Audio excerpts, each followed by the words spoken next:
सहनौ भुनक्तु सह वीर्यं करवावहै तेजस्विनावधीतमस्तु मा विद्विषावहै। ओम शांति शांति शांति।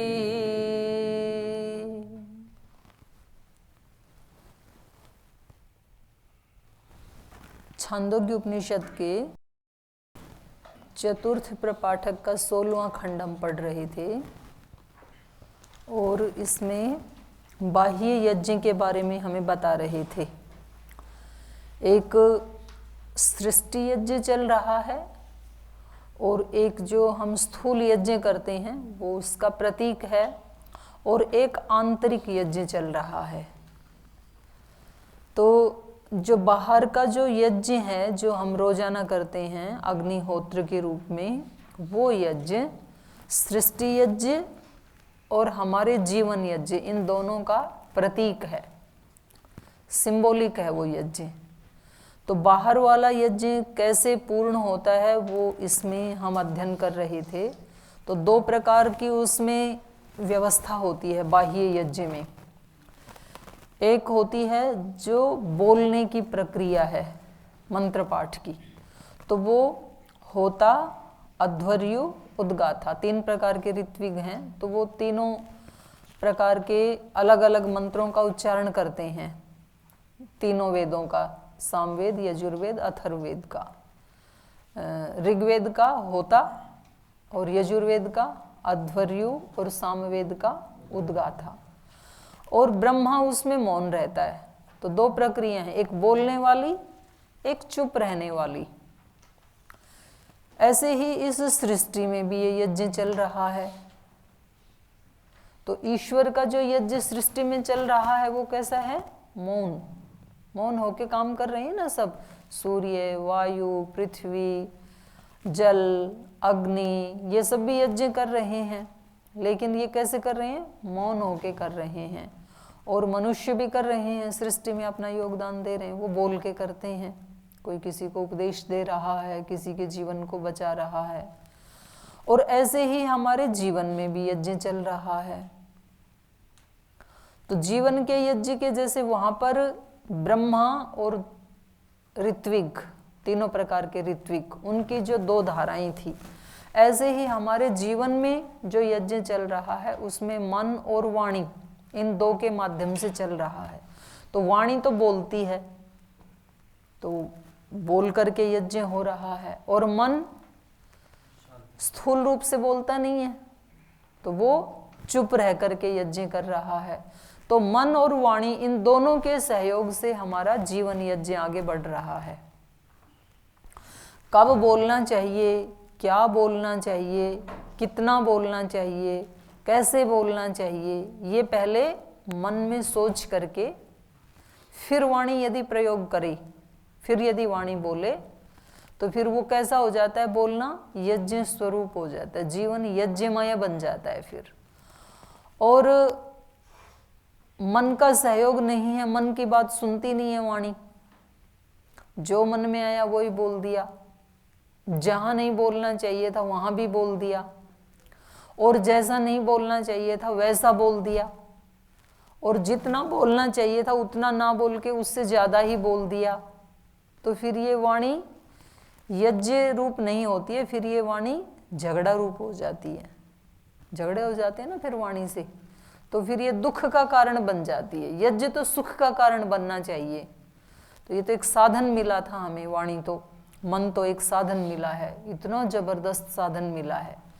मतलब ऐसे है कि जैसे किसी को कोई ऐसा देवता मिल जाए कि जो वो चाहे अपने जीवन में पाना वो सब उसको उपलब्ध करवा दे, तो कितनी अच्छी बात है ऐसा कोई मिल जाए तो।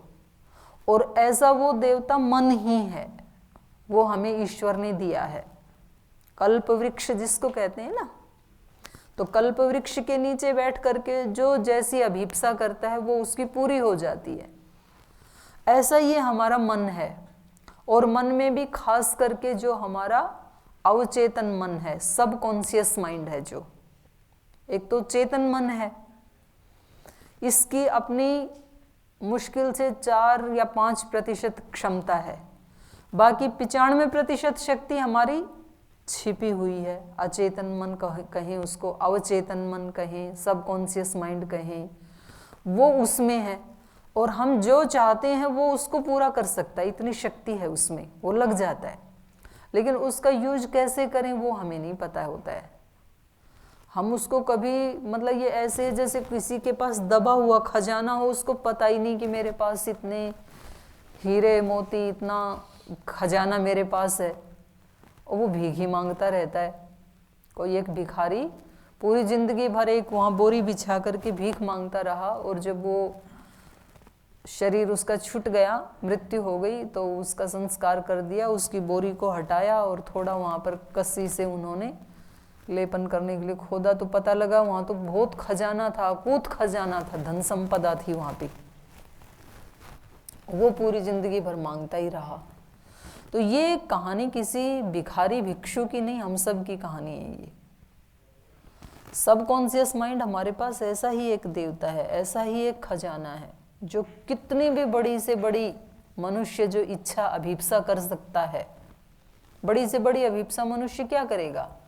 ईश्वर को पाने की, मोक्ष को पाने की, वो सबसे बड़ी अभिप्सा है, उसको भी पूरा किया जा सकता है। ऐसा देवता है हमारे पास, ऐसा साधन है, ऐसी शक्ति है, लेकिन हमें एक तो उसका एहसास नहीं है। व्यक्ति सोचते ही, और उसके मन में ये आता ही नहीं है कि मैं इसको कर सकता हूँ। मतलब 3 चीजें ना हमारे लिए ऐसे बाधाएं हैं जो हमें बहुत ऊंचा नहीं उठने देती हैं। उनमें सबसे पहली बाधा है अपने ऊपर डाउट करना, अपनी आत्मा के ऊपर डाउट करना।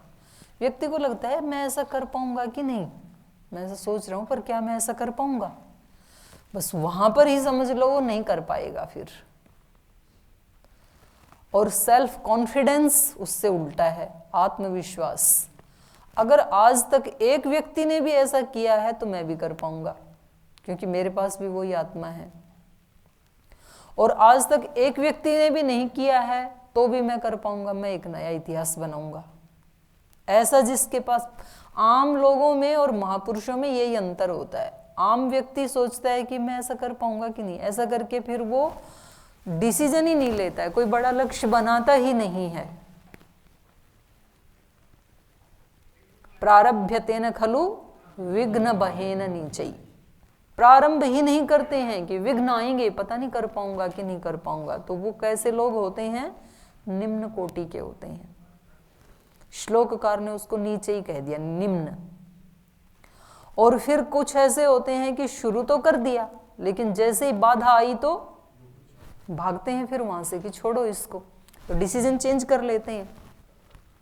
पहले साइंस साइड ली, फिर साइंस पढ़ने में दिक्कत आई तो साइंस को छोड़ दिया, आर्ट ले ली, फिर आर्ट में भी दिक्कत आई तो फिर कॉमर्स ले लिया। वो चेंज करते रहते हैं कि यहाँ तो नहीं पढ़ाई हो रही है तो गुरुकुल में चलते हैं, गुरुकुल में भी आके दिक्कत आई तो बोले इसको छोड़ के हिमालय में चलते हैं। वो जल्दी जल्दी डिसीजन चेंज करते रहते हैं, जैसे ही बाधा आई वहां से भागना चाहते हैं वो। तो उनको क्या कहा? प्रारभ्यतेन खलु विघ्न बहेन नीचई, प्रारभ्य विघ्न विहिता विरमंति मध्या। जब वो आते हैं तो मध्यम कोटि के वो हैं कि वो उसको छोड़ देते हैं, विरमंती। और बार बार बाधाएं आने पर भी जो नहीं छोड़ते हैं, क्योंकि जब हमारे जीवन में बाधा आती है ना तो समझ लेना ईश्वर आपको एक मंजिल ऊपर चढ़ाना चाहते हैं। वो ही समय होता है स्थिरता का, और उसी समय हम चूक जाते हैं और हम मध्यम कोटि में आ जाते हैं। किसी भी प्रकार की बाधा आए जीवन में, चाहे वो सामाजिक आ रही है, आर्थिक आ रही है, आत्मिक आ रही है। आप यहाँ रहते हैं आश्रम में और किसी भी प्रकार की कोई जैसे ही बाधा आई और हमने भी वहाँ से क्या कर लिया, उसको छोड़ दिया, अपना डिसीजन चेंज कर लिया।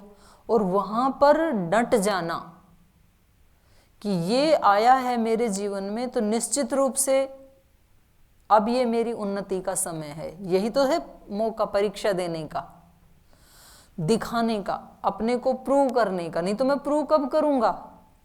मेरी संगठन के प्रति, मेरी संस्था के प्रति, मेरी गुरु के प्रति निष्ठा है, मैं सच्चा हूँ, इसको मैं प्रूव कब करूँगा? यही वो अवसर है। सामान्य चल रहा है तब तक तो प्रूव करने की कोई नौबत ही नहीं आई ना। आप कैसे हैं, आप पढ़ाई में कैसे हैं, ये आपको प्रूव करने का मौका कब मिलेगा? परीक्षा होगी तब।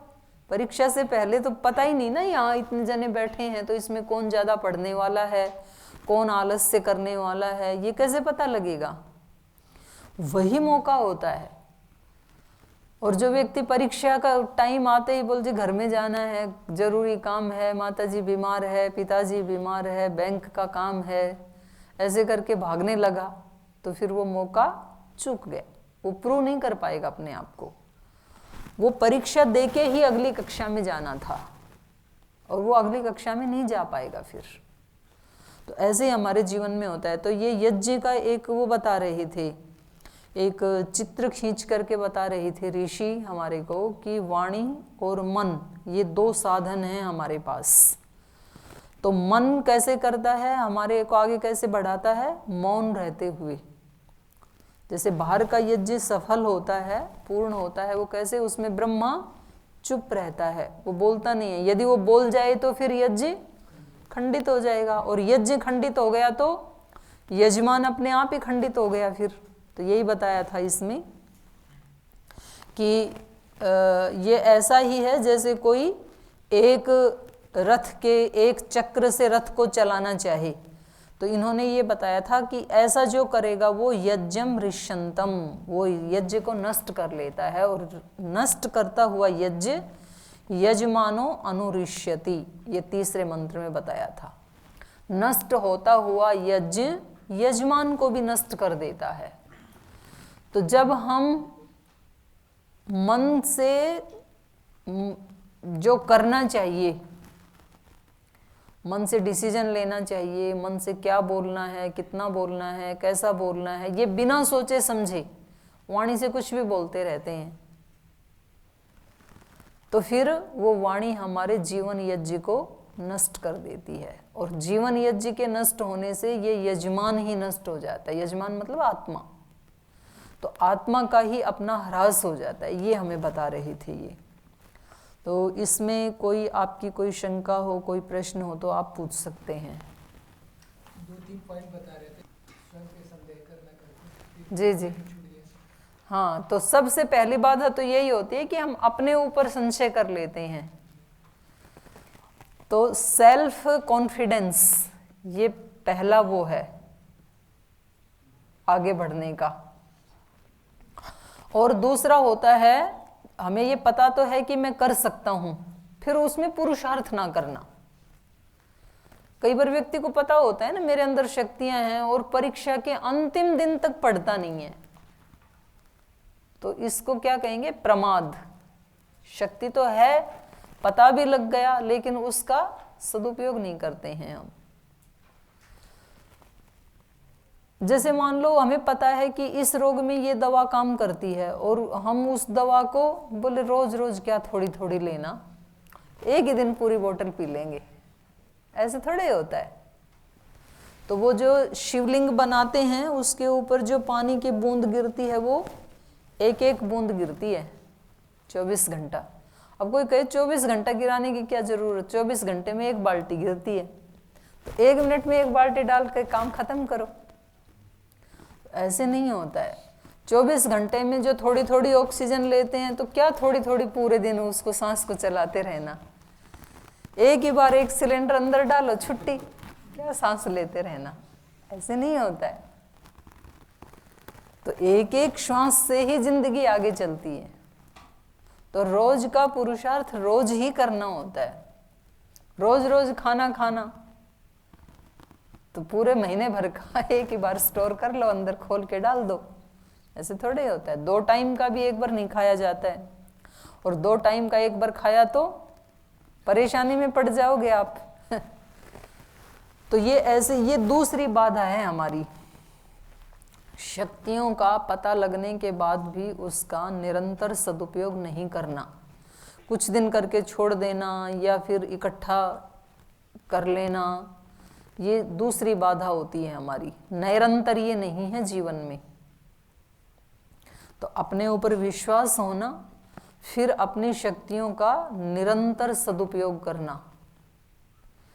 जितने भी महापुरुष हुए हैं आप देखेंगे, उनके जीवन में किसी ना किसी रूप में, किसी ना किसी नियम का निरंतर ये रहा है, तब वो जाके उस क्षेत्र में मास्टर बन पाए, महापुरुष बन पाए। चाहे वो कोई योग का क्षेत्र है, जैसे स्वामी जी महाराज का योग का फील्ड है, तो योग ऋषि तब बन पाए कि एक दिन भी योग को मिस नहीं करते हैं। कहीं यात्रा में जाना है तो 5 मिनट निकाल के ना अपनी दंड आदि लगा लेते हैं, 100-200 कर लेंगे इतनी सी जगह में, और फिर फ्लाइट में बैठ के पूरा प्राणायाम कर लेते हैं, तो मिस नहीं हुआ ना। या फिर कोई ऐसा म्यूजिशियन है तो वो रोजाना उसका सितार का, हारमोनियम का प्रैक्टिस करते हैं सुबह उठ के 4 बजे 1 घंटा। या चाहे कोई ये क्रिकेटर हैं, अब क्रिकेट मैच तो कभी कभी होता है, तो बाकी दिन में वो सोए थोड़े रहते हैं, प्रैक्टिस करते हैं वो। तो निरंतर ये जरूरी है जीवन में। अपने ऊपर विश्वास होना चाहिए, अपनी शक्तियों का निरंतर सदुपयोग होना चाहिए, और फिर जो मिल रहा है उसमें फिर डाउट नहीं होना चाहिए। कई बार ये डाउट होता है ना कि पता नहीं मैं कर तो रहा हूं, पर ईश्वर की तरफ से पता नहीं मुझे प्रतिफल मिलेगा कि नहीं मिलेगा। जो मुझे मिल रहा है वो बिल्कुल एक्यूरेट मिल रहा है। कभी कभी जीवन में असफलता भी दिखाई देती है ना, वो मेरे लिए जरूरी थी, उसके ऊपर भी विश्वास होना चाहिए। कभी कभी असफलता भी सफलता के लिए एक पिलर सिद्ध होती है। और ईश्वर के ऊपर एक ऐसा स्तंभ है जिसके ऊपर आप विश्वास करें तो आपके जीवन का भवन कभी भी गिरेगा नहीं। संसार के ऊपर विश्वास करते हैं तो वो कभी भी गिर सकता है। और संसार में एक तो ऐसे व्यक्ति होते हैं कि जिनको सबसे ही अपेक्षा होती है, माता पिता से भी अपेक्षा, टीचर से भी अपेक्षा, दोस्तों से भी अपेक्षा, सब मेरे लिए ही करें, ऐसे ही चलता रहता है चिंतन हमेशा। और दूसरे वे लोग होते हैं जो ज्यादा लोगों से तो अपेक्षा नहीं करते, पर किसी एक व्यक्ति से सारी अपेक्षाएं करते हैं। वो उसकी माँ हो सकती है, पिता हो सकता है, कोई दोस्त हो सकता है, गुरु हो सकता है, गृहस्थी हैं तो पति पत्नी हो सकते हैं। एक व्यक्ति से बहुत ज्यादा अपेक्षाएं होती हैं उसको, बहुत प्रगाढ़ उसका वो होता है स्नेह उसके साथ, और वो व्यक्ति करता भी है उसकी अपेक्षाओं को पूरा। लेकिन ये बहुत रिस्की है। ये मतलब ऐसा ही है जैसे एक सिंगल पिलर के ऊपर किसी ने बहुत अपने जीवन का सुदृढ़ भवन बनाया है, तो वो पिलर जिस दिन भी थोड़ा भी हिलेगा ना किसी भूकंप में, तो पूरा भवन ही गिर जाएगा। तो एक व्यक्ति से यदि आपने सारी अपेक्षाएं जोड़ ली अपने जीवन की, तो जिस दिन किसी भी कारण से वो व्यक्ति आपकी उन अपेक्षाओं को थोड़ा भी हिलाएगा, तो आपका पूरा जीवन ही निढाल हो जाएगा। ऐसी ही स्थिति में व्यक्ति आत्महत्याएं करते हैं। जो आत्महत्या करते हैं ना, तो उनको लगता है कि अब तो मेरे जीवन में कुछ बचा ही नहीं, अरे अभी तो बहुत बड़ा संसार है। और या तो वो ऐसे हो जाते हैं, आत्महत्या नहीं भी करते तो फिर एक व्यक्ति से धोखा खाया तो फिर किसी पे विश्वास ही नहीं करेंगे, और पूरा जीवन मतलब ऐसे ही एक अंदर से चिड़चिड़ापन में गुजार देंगे कि ये संसार जो है, इस किसी पे भरोसा नहीं किया जा सकता, सब ऐसे ही हैं। सब ऐसे नहीं है। एक व्यक्ति ने तोड़ा है ना, आप एक बार साइकिल चलाते चलाते गिर गए तो ऐसे थोड़े है कि आप कभी साइकिल चलाएंगे ही नहीं, ऐसे नहीं होता है ना। एक बार चोट लगी तो दूसरी बार नहीं लगेगी। ऐसे कुछ लोग होते हैं, स्कूटी चलाना सीखना शुरू किया, पहले दिन स्कूटी लेके चले, उसी दिन एक्सीडेंट हो गया, उसके बाद स्कूटी लाके रख दी, कभी स्कूटी चलाई ही नहीं। तो उस व्यक्ति को स्कूटी चलाना आएगा क्या?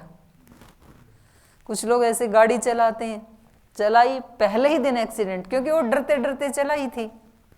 फिर बोले अब मैं कभी नहीं चलाऊंगा, मैंने तो आज ही चलाई और आज ही टच हो गई, मरते मरते बचे। तो बार बार उसको करना है और कभी भी अपना अपेक्षा, अपना सहारा किसी एक व्यक्ति पे भी नहीं रखना और सब पे भी नहीं रखना, अपने ऊपर रखना और ईश्वर के ऊपर रखना। बाकी सब देने के लिए हैं, लेने के लिए एक ईश्वर है और उसने मेरे को भरपूर दिया है, मेरे पास पहले से ही पूर्ण है। पूर्णमदम पूर्णमद पूर्णमिदम, वो भी पूर्ण है, मैं भी पूर्ण हूं। तो बस थोड़ा थोड़ा सा ही अंतर होता है महापुरुषों में और आम पुरुषों में। तो ये बता रहे थे जीवन यज्ञ के बारे में हमें तीसरे मंत्र में। अन्यतरामेव वर्तनीम संस्करोति हीयते अन्यतरा यथा एक पाद व्रजन रथो वा एकेन चक्रेण वर्तमानो ऋष्यति एवं अस्य यज्ञो ऋष्यति। एक अगर ये ब्रह्मा पहले ही बोल जाए, ऊपर वो बताई थी ना ऋचाएं, परिधानी ऋचाएं, उससे पहले नहीं बोलना है ब्रह्मा को, चुप रहना है। तो ये चुप रहने का मतलब क्या है? जीवन में धैर्य भी रखना होता है ना। जब कोई दूसरे हमारे को कुछ कह रहे हैं तो मन फिर क्या करता है? कुलबुलाता है। तो उस समय मन को क्या रहना है? मौन। थोड़ा सा देखने का भी अभ्यास होना चाहिए, देखो क्या क्या हो रहा है। थोड़ा सा सुनने का भी अभ्यास होना चाहिए, जब दूसरे कुछ कह रहे हैं, दोषारोपण कर रहे हैं तो सुनो वो क्या क्या कह रहे हैं, थोड़ा धैर्य तो रखो। तुरंत रिएक्ट नहीं करना। यदि तुरंत रिएक्ट कर दिया तो मन बोल गया तो यज्ञ नष्ट हो गया, मन को नहीं बोलना था। तो फिर एक चीज को तो बचा लिया इसने बोल करके, कोई व्यक्ति कुछ कह रहा था और आपने तुरंत उसको टोक दिया, ऐसे नहीं ऐसे है। तो एक चीज को तो बचा लिया क्योंकि वो गलत कह रहा था, लेकिन उस व्यक्ति के लिए आप सदा के लिए टारगेट बन गए। तो एक चीज को खो दिया आपने। मान लो कोई बड़ा व्यक्ति कुछ कह रहा था और वो जो कह रहा था वो पूर्ण सत्य नहीं था और आप बीच में ही बोल गए, टोक दिया उसको। तो टोक दिया तो जो गलत कह रहा था वो तो बच गया, लेकिन उस व्यक्ति को आपने खो दिया। तो उस समय क्या करना चाहिए था? मौन रहना चाहिए था। वो बोलने का टाइम नहीं था, बोलना भी था तो बाद में बोलते, यज्ञ पूरा होने के बाद, वो वार्ता पूरी होने के बाद बोलना चाहिए था कि आप आचार्य जी आप ऐसे कह रहे थे ना, वो ऐसे नहीं ऐसे था, तब तो ठीक है। पहले ही बोल गए तो फिर आपका रथ कैसा हो गया? एक चक्र वाला हो गया। अन्यतरामेव वर्तने संस्करोति, उनमें से एक का तो संस्कार कर लेता है, लेकिन हीयते अन्यतरा, दूसरे को नष्ट कर देता है, उससे हीन हो जाता है वो। और इस प्रकार से ये जीवन यज्ञ नष्ट होते हुए यजमानो अनुरिष्यति स इष्ट्वा पापियान भवति। इसलिए यज्ञ करके भी ये याजक कैसा होता है? पापियान भवति, पाप करने वाला ही होता है। माने सारा पुरुषार्थ करके भी फिर इसका पुरुषार्थ अफलित होता है। अथ यत्र उपाकृते प्रातः अनुवाके न पुरा परिधानीयाया ब्रह्मा व्यवदति उभे एव वर्तनी संस्कुर्वन्ति न हीयते अन्यतरा। और यत्र जहाँ उपाकृते प्रातः अनुवाके, प्रातः अनुवाक के प्रारंभ हो जाने पर, उपाकृते माने प्रारंभ हो जाने पर, प्रातः अनुवाक के यज्ञ के प्रारंभ हो जाने पर परिधानीयाया पुरा न ब्रह्मा व्यवदति, परिधानी ऋचाओं से पूर्व ब्रह्मा न व्यवदति, बोलता नहीं है, अपनी जुबान को खोलता नहीं है। चाहे वो यजमान अध्वर्यु बीच में त्रुटि भी कर दें, होता अध्वर्यु उद्गाता कोई त्रुटि भी कर दें तो भी ब्रह्मा बोलता नहीं है परिधानी ऋचाओं के होने तक। अंत में बोली जाती है परिधानी ऋचाएं, तो वहां तक ये बोलता नहीं है। तो कह रहा है उभे एव वर्तनी संस्कुर्वन्ति, तो ऐसा करता हुआ ये दोनों ही मार्गों को, वर्तनी मतलब मार्ग, दोनों ही मार्गों को संस्कुर्वन्ति, सुसंस्कृत रख लेता है, यज्ञ को बचा लेता है। मौन रहा तो बाद में उनका ठीक करवा देगा। तो दोनों को ही उभे एव वर्तनी संस्कुर्वन्ति न हीयते अन्यतरा, दोनों में से एक से भी हीन नहीं होता है, दोनों को ही बचा लेता है और यज्ञ पूरा हो जाता है, और ये ऋत्विक भी बच जाते हैं और यजमान भी बच जाता है। तो ऐसे ही जीवन में भी जो व्यक्ति थोड़ा सा धैर्य रख लेता है और उस समय बोलता नहीं है, तो वो एक तरह से अपने जीवन यज्ञ को बचा लेता है। तो वाणी का प्रयोग कब करना चाहिए? इनके अनुसार सोच करके करना चाहिए। वाणी बहुत बड़ा एक शस्त्र है हमारे पास, तो उसको कब चलाना है, कैसे चलाना है, तो उसको ज्ञानपूर्वक चलाना होता है। चाकू तो एक ही होता है ना, चाकू को यदि उल्टा पकड़ लिया तो हाथ कट जाएगा, सब्जी नहीं कटेगी, तो दोनों ही हानि हो गई। और सीधा पकड़ लिया तो हाथ भी नहीं कटेगा और सब्जी भी कट जाएगी। एक ही चाकू है, जब वो किसी चोर डाकू के हाथ में आता है तो एक व्यक्ति को भी वो मार देता है, खुद भी जेल में जाता है, दोनों की हानि हो जाती है। और एक चाकू, वही चाकू जब डॉक्टर के हाथ में होता है तो दूसरे का जीवन भी बचा देता है, खुद भी सुयश का पात्र बन जाता है। तो चाकू को प्रयोग करने का ही तो तरीका है, चाकू एक ही है। तो ऐसे ही वाणी एक ही है। इसी वाणी से जो जीवन यज्ञ करने वाले जो महापुरुष हैं, वो इस वाणी से अपना भी सुयश कमाते हैं और करोड़ों लोगों का भी उपकार कर जाते हैं। और इसी वाणी को यदि बिना सोचे समझे प्रयोग करते हैं तो अपना भी अहित करते हैं और दूसरों का भी अहित करते हैं, दूसरों को भी दुख देते हैं। ये इससे समझाया जा रहा है।